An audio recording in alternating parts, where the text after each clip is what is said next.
بسم اللہ الرحمن الرحیم۔ یہ خط علماء کرام کے نام۔ میرے ایک دوست نے مجھے شیخ الحدیث حضرت مفتی سعید پالنپوری رحمۃ اللہ علیہ کا ایک 18 منٹ کا بیان بھیجا، جس میں حضرت تبلیغ کے احباب کو نصیحت فرما رہے تھے کہ حضرت نے یہ بھی فرمایا کہ میری نصیحت تبلیغ کے ذمہ داروں تک پہنچا دو۔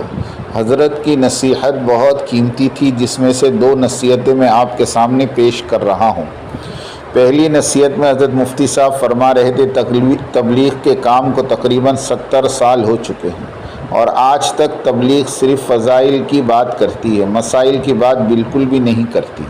میں یہ نہیں کہتا کہ بڑے بڑے مسائل بیان کیے جائیں، لیکن کم از کم ایسے مسائل تو بتانے ہی چاہیے جن سے امت کو حرام اور حلال کی تمیز پیدا ہو، جیسے کاروبار میں حرام اور حلال اور نماز کیسے پڑھنی ہے۔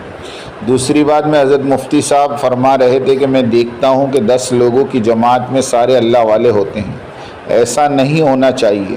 10 جاہلوں کو ایک ساتھ کرے اور ان کے ساتھ ایک مولانا کو لگا دے، تاکہ 10 اللہ والے اپنی خود کی جماعت لے کر چلیں، جس سے 100 لوگوں کو فائدہ ہوگا۔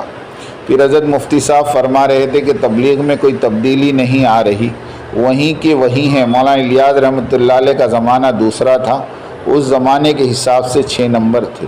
اب میں آپ کو اس کا خلاصہ بتاتا ہوں۔ کاشف العلوم کے شیخ الحدیث حضرت مولانا سعد صاحب دامت برکاتہم کے پاس یہ بات پہنچتی رہتی تھی، اور مولانا علی میاں رحمۃ اللہ علیہ کی بھی کچھ ایسی نصیحتیں پہنچی تھی۔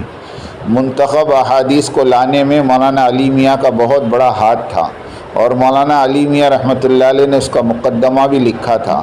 مولانا علی میاں رحمۃ اللہ علیہ نے مکاتب کے بارے میں بھی رائے دی تھی۔ مولانا سعد صاحب دامت برکاتہم نے پروفیسر اور ڈاکٹر کو صف اول سے ہٹا کر علماء کو صف اول پر لانے کی کوشش کی، جس میں شیخ الحدیث حضرت مفتی سعید صاحب کی بات مانی گئی کہ 10 جاہلوں کے ساتھ ایک عالم ہو اور وہی جماعت کا امیر ہو۔ جب یہ تمام نصیحتیں حضرت مولانا سعد صاحب کے پاس پہنچتی تھی تو حضرت 3 بڑے مشوروں میں یہ بات رکھتے تھے۔ پہلا ٹونگی اجتماع میں، دوسرا عرب میں، اور تیسرا رائے میں۔ ہمیشہ اس بات کو رد کر دیا جاتا تھا، اور رد کرنے والے عالمی شورا کے احباب ہوتے تھے، جو آج نہج کے نام پر نظام الدین مرکز سے الگ ہو کر کام کر رہے ہیں۔ جب مولانا سعد صاحب کے بہت کہنے کے باوجود شیخ الحدیث حضرت مفتی سعید صاحب پالنپوری، مولانا علی میاں رحمہ اللہ اور دیگر بڑے علماء کی بات نہیں مانی گئی، تو حضرت نے یہ فیصلہ نظام الدین میں لیا۔ نظام الدین کی شورا میں یہ ساری چیزیں رکھی گئی، جس میں بہت بڑے فیصلے کیے گئے، جن میں منتخب احادیث کا فیصلہ بھی شامل تھا۔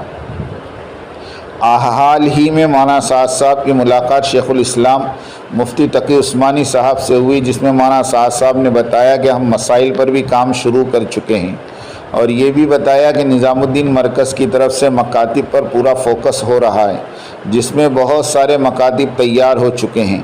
حضرت مفتی تقی صاحب یہ سن کر بہت خوش ہوئے اور دعائیں دی۔ ہم آپ کو بتاتے ہیں کہ حضرت مولانا سعد صاحب دامت برکاتہم اپنے بڑوں کا کہنا مان رہے تھے اور نصیحت پر توجہ دے رہے تھے، تو رائے مرکز اس سے خوش نہیں تھا۔ رائے مرکز کے حضرات کو لگ رہا تھا کہ حضرت مولانا سعد صاحب دامت برکاتہم نہج کو تبدیل کر رہے ہیں۔ پھر اس کے بعد رائے عالمی شورا پاکستان والوں نے چال چلی اور بغیر امیر کی جماعت تشکیل دی۔ پہلے سے ہی تجویز کر لیا کہ کون عالمی شورا میں رہے گا، کیونکہ اکثریت پر فیصلہ لینا تھا۔ پھر یہ تجویز 2015 میں مولانا سعد صاحب کے سامنے پیش کی گئی۔ مولانا نے یہ کہہ کر رد کر دیا کہ اس کی کوئی ضرورت نہیں ہے، ہر ملک کی اپنی شورا ہے، اسی سے کام ہوگا۔ اس کے بعد عالمی شورا کے احباب نے شیخ الحدیث حضرت مولانا سعد صاحب دامت برکاتہم کے بیانات کو کاٹ پیٹ کر دارالفتہ بھیجنا شروع کیا، اور دنیا والوں کے سامنے ایسا امیج بنا دیا کہ سب کو لگنے لگا کہ شدت پسند جماعت نظام الدین مرکز والوں کی ہے۔ حالانکہ یہ حقیقت الحمدللہ علماء کے سامنے آ گئی۔ آج اکثر علماء سمجھ چکے ہیں کہ شدت پسند جماعت رائے مرکز عالمی شورا پاکستان کی ہے، اور انہی لوگوں نے عالمی شورا کی تشکیل کی۔ یا اللہ ہم سب کو اپنے بڑوں اور اپنے مرکز کے تابع کام کرنے کی توفیق عطا فرمائے۔ یا اللہ دارالعلوم دیوبند، نظام الدین مرکز، ندوۃ العلماء، مظاہر العلوم اور دیگر تمام مدارس اور دین کے قلعوں کی حفاظت فرما۔ آمین آمین آمین وآخر دعوانا ان الحمد للہ رب العالمین.